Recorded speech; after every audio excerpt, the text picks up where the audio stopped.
Halo everyone, kembali lagi dengan saya Roberto Carlos Caro. Di sini saya akan menjelaskan sedikit materi fisika SMA kelas 12 dengan materi yang berjudul konsep dan fenomena kuantum. Nah, untuk materi ini dia berada di bangku kelas 12 di semester 2. Nah, pada materi ini dia terdiri dari beberapa submateri, yaitu yang pertama ada konsep foton, yang kedua ada efek fotolistrik, yang ketiga ada efek Compton, dan yang terakhir ada sinar X. Oke, tanpa memperpanjang waktu lagi, kita langsung pada pembahasannya. Cekidot. Oke, baik, materi yang pertama yaitu materi tentang konsep foton. Nah, pada konsep foton ini ada beberapa bagian yang dibahas. Untuk yang pertama yaitu tentang radiasi benda hitam.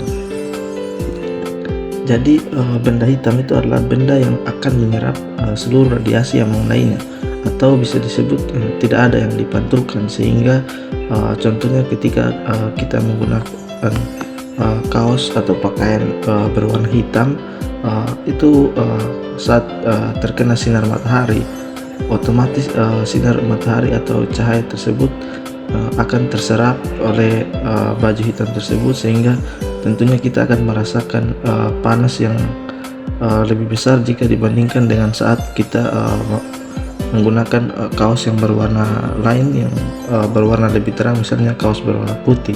Tentu ada perbedaan yang sangat kita rasakan jika kita bandingkan pada kasus tersebut.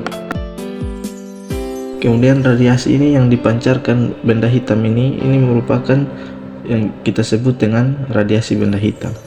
Nah, berdasarkan hukum Stefan Boltzmann, jumlah energi yang dipancarkan benda hitam per satuan luas permukaan per satuan waktu itu akan berbanding lurus dengan pangkat 4 temperatur termodinamikanya. Oke, untuk rumusnya atau persamaannya itu dapat dinyatakan dengan I total itu sama dengan P per A, atau sama dengan E sigma T pangkat 4, atau P nya itu sama dengan E kali sigma dikali A dikali T pangkat 4. Nah, untuk keterangannya yaitu untuk I nya itu sama dengan intensitas radiasi benda hitam dengan satuannya W per M kuadrat.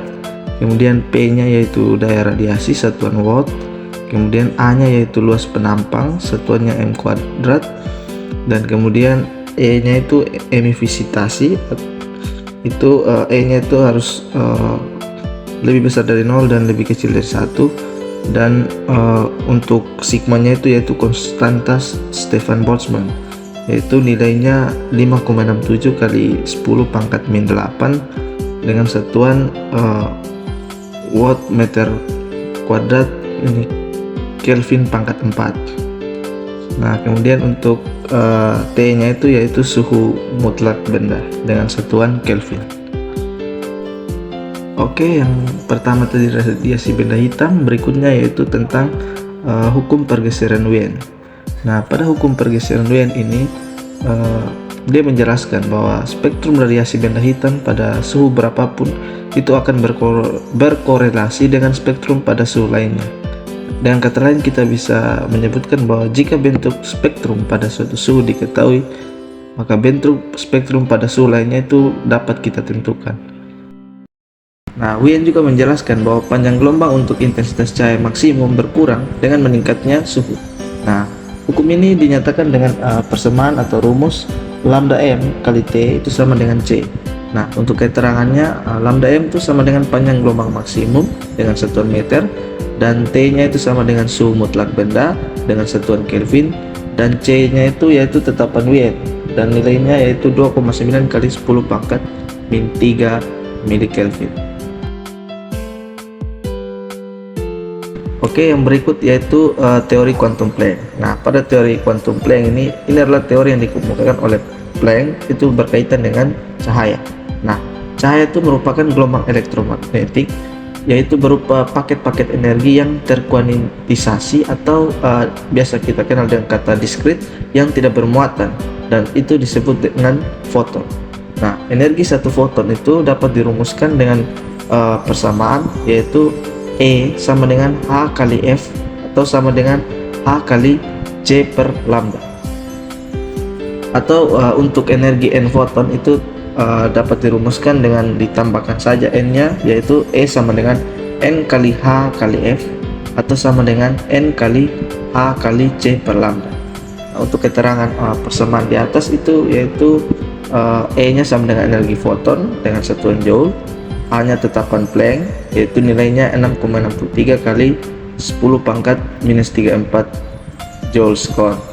Nah, kemudian untuk F-nya itu sama dengan frekuensi gelombang elektromagnetik dengan satuan Hertz, dan C-nya itu yaitu ketetapan cahaya dengan nilai 3 kali 10 pangkat 8 meter per sekon.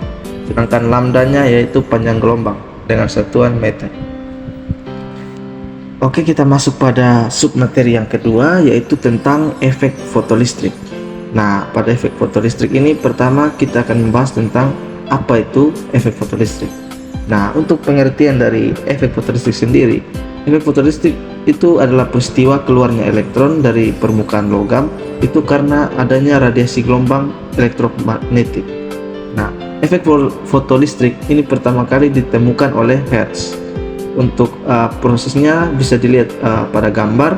Nah, di situ agar terjadi efek fotolistrik, maka yang pertama tuh energi radiasi foton atau EF itu harus lebih besar dari energi ambang atau W0. Nah, kemudian panjang gelombang radiasi foton itu harus lebih kecil dari panjang gelombang ambang.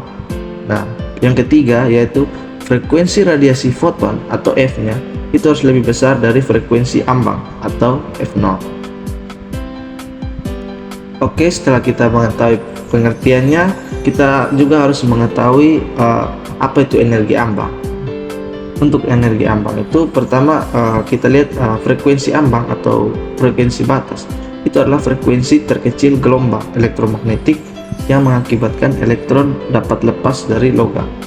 Nah, besaran yang berkaitan itu adalah fungsi kerja. Nah, fungsi kerja ini yang kita sebut dengan energi ambang logam, yang persamaannya yaitu W0 itu sama dengan H kali F0. Nah, untuk keterangannya yaitu W0 itu sama dengan energi ambang dengan satuan joule, H-nya itu tetapan Planck yaitu nilainya 6,63 kali 10 pangkat min 34 joule sekon, dan F0-nya itu sama dengan frekuensi ambang dengan satuan Hertz. Oke, setelah mengetahui energi ambang, kita juga perlu mengetahui energi kinetik elektron. Jadi elektron yang dapat keluar dari logam karena elektron tersebut menyerap energi elektromagnetik yang diradiasikan pada logam. Nah, energi kinetik elektron yang terlepas dari logam ini itulah yang disebut dengan energi kinetik elektron. Nah, untuk persamaannya energi kinetik elektron itu EK itu sama dengan H kali F dikurang H kali F0. Dengan keterangan EK-nya itu energi kinetik elektron satuan joule, H-nya tetapan Planck dengan nilai 6,63 kali 10 pangkat minus 34 joule sekon, dan F-nya itu sama dengan frekuensi foton satuan Hertz, dan F0 itu sama dengan frekuensi ambang yaitu satuannya juga Hertz. Karena energi kinetik elektron dipengaruhi oleh fungsi kerja atau energi ambang logam, maka persamaan di atas itu dapat kita tulis menjadi EK itu sama dengan H kali F dikurangi W0 atau energi ambang. Oke, setelah kita membahas submateri yang kedua, kita akan masuk pada submateri yang ketiga, yaitu tentang efek Compton. Nah, yang pertama kita juga harus mengetahui apa sih yang dimaksud dengan efek Compton.